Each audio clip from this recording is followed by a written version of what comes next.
In this lesson, we will see two different types of division problems. What we do will depend on the number of terms that make up the divisor. I bet we will find the case where a polynomial is divided by a binomial much more difficult. Here, think of these problems as fractions over a common denominator. We will be separating them out to reduce each term separately. Since the denominator is a monomial, place each term over the 5x and then reduce each term separately. We do as much reducing of each term and then leave what we have as our final answer. Let's move on now to the more difficult division problem. Here, the divisor is a binomial. This changes everything, meaning the process is going to be totally different. We will need to use long or polynomial division. Before we get started, let's use the rules of exponents to help us understand what degree our quotient or our answer is going to be. To do this, we look at the first term of the dividend divided by the first term of the divisor. 2x squared divided by x is 2x.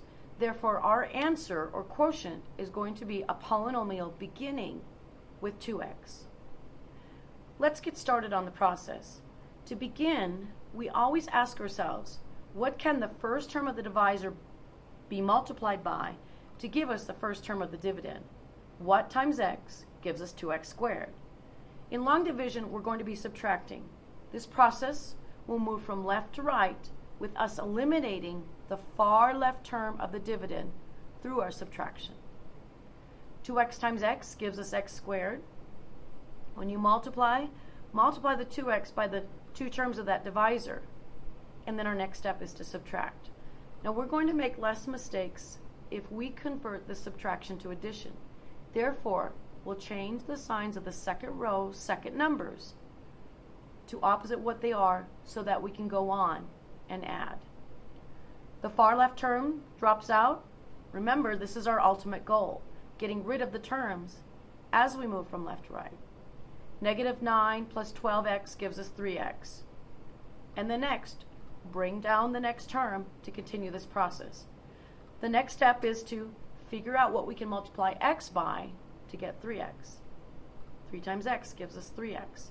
Again, the 3 gets multiplied by the entire divisor. And again, let's change the signs of that second row so that we can add our sign numbers. We're done with our process. We have a remainder of 30. To write the final answer, write quotient plus remainder over divisor. To check, multiply 2x plus 3 times x minus 6, and then add it in the remainder. The result should be 2x squared minus 9x plus 26. I will let you go through the check on your own. Let's move on. Here's another case where the divisor is the binomial. And again, we're going to need to do that, perform that long division. Notice how the dividend goes from x cubed down to the constant. The x squared and the x terms are missing. We will need to put in what I refer to as dummy zeros. And these will simply be placeholders so that we can continue to keep all of our like terms lined up. I would not try long division without putting in some representation for any missing terms. Let's get started on our process. Remember, we're always trying to get rid of the far left term of that dividend. To do so, we find that number that when multiplied by the first term of the divisor gives us the first term. So here we go. X squared times x gives us x cubed. Again, x must be multiplied by both terms of the divisor and then place these terms with like terms in columns. It is much easier to change the signs of that second row or second numbers and then add. You can see the sign changes there in red. The x cubed drops out. Again, that was planned. The other addition is 0 plus x squared. Bring down the next term so that we can continue the process. Again, change the signs of that second row so that we can add.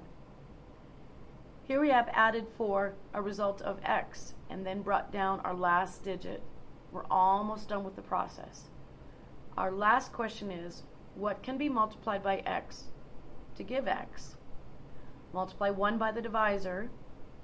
Here, when we change the signs to add, the remainder works out to be 0. For our final answer, the result is just the quotient since the remainder is 0. If you check, we would take x squared plus x plus 1 times x minus 1 to get our x cubed minus 1. Try it so that you know how to be checking these. And thank you for listening.